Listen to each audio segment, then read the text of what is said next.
ಕಾಂಟ್ರಾಕ್ಟರ್ಗೆ ಬಲೆ ಬೀಸಿ ಸುಲಿಗೆ ಮಾಡ್ತಿತ್ತು ಹನಿ ಗ್ಯಾಂಗ್.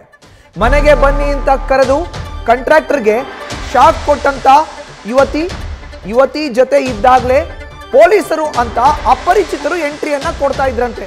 ಇದು ಒಂದು ಹನಿ ಗ್ಯಾಂಗ್ನ ಒಂದು ಗುಂಪು ನೇರವಾಗಿ ಕಾಂಟ್ರಾಕ್ಟರ್ನ ಬಲೆಗೆ ಬೀಳಿಸ್ಕೊಂಡು ಮಾಡಿರುವಂತ ಹನಿ ಟ್ರ್ಯಾಪ್. ಯುವತಿ ಜೊತೆ ಇದ್ದಾಗ ಪೊಲೀಸರು ಅಂತ ಅಪರಿಚಿತರು ಎಂಟ್ರಿ ಕೊಟ್ಟು ಹಲ್ಲೆ ಮಾಡಿ ಬಟ್ಟೆಯನ್ನ ಬಿಚ್ಚಿಸಿ ಫೋಟೋ ತೆಗೆದು ಹಣವನ್ನ ಸುಲಿಗೆ ಮಾಡ್ತಿದ್ರು. ಕಾಂಟ್ರಾಕ್ಟರ್ ರಂಗನಾಥ್ರಿಂದ ಬ್ಯಾಡರಹಳ್ಳಿ ಠಾಣೆಯಲ್ಲಿ ದೂರು ದಾಖಲಾಗಿದೆ. 3 ಈಗ ಅರೆಸ್ಟ್ ಆಗಿದ್ದಾರೆ.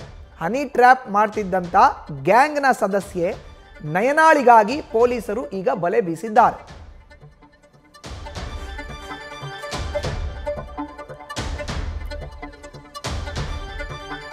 ಇನ್ನು ಕಾಂಟ್ರಾಕ್ಟರ್ಗೆ ಹನಿ ಟ್ರ್ಯಾಪ್ ಕಾಂಟ್ಯಾಕ್ಟ್ ಆಗಿತ್ತು. ನಯನಾ ಎಂಬಾಕೆ ಸ್ನೇಹಿತನ ಮೂಲಕ ಕಾಂಟ್ರಾಕ್ಟರ್ ರಂಗನಾಥ್ಗೆ ಪರಿಚಯವಾಗಿದ್ಲು.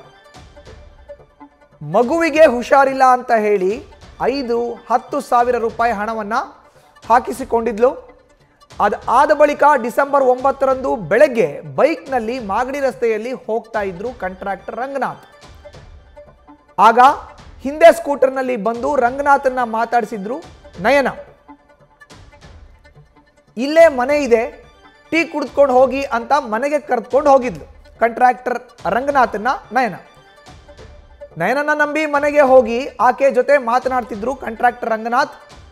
ಅದಾದ ಬಳಿಕ ಅದೇ ವೇಳೆಯಲ್ಲಿ ನಯನಾ ಮನೆಗೆ ಏಕಾಏಕಿ ಎಂಟ್ರಿ ಕೊಟ್ಟಿತ್ತು ಅಪರಿಚಿತ ವ್ಯಕ್ತಿಗಳ ಒಂದು ಗ್ಯಾಂಗ್. ಕ್ರೈಮ್ ಪೊಲೀಸರು ಅಂತ ಹೇಳಿ ಬೆದರಿಸಿ ಕಾಂಟ್ರಾಕ್ಟರ್ ರಂಗನಾಥ್ ಮೇಲೆ ಹಲ್ಲೆ ಮಾಡಿದ್ರು.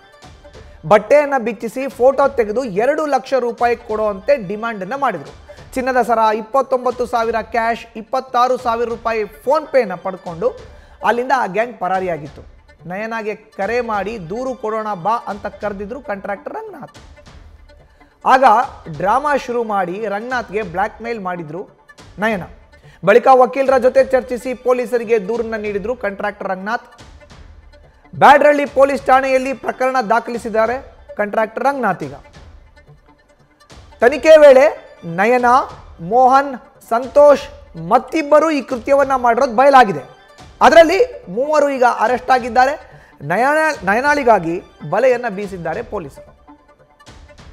ನಯನಾ ಎಂಬ ಆಕೆ ಸ್ನೇಹಿತರ ಮೂಲಕ ಪರಿಚಯ ಆಗಿದ್ಲು. ಇದು honey gang, honey trap. News first ನಿರ್ಭೀತಿಯಿಂದ ನಿಮ್ಮ ಪರವಾಗಿ.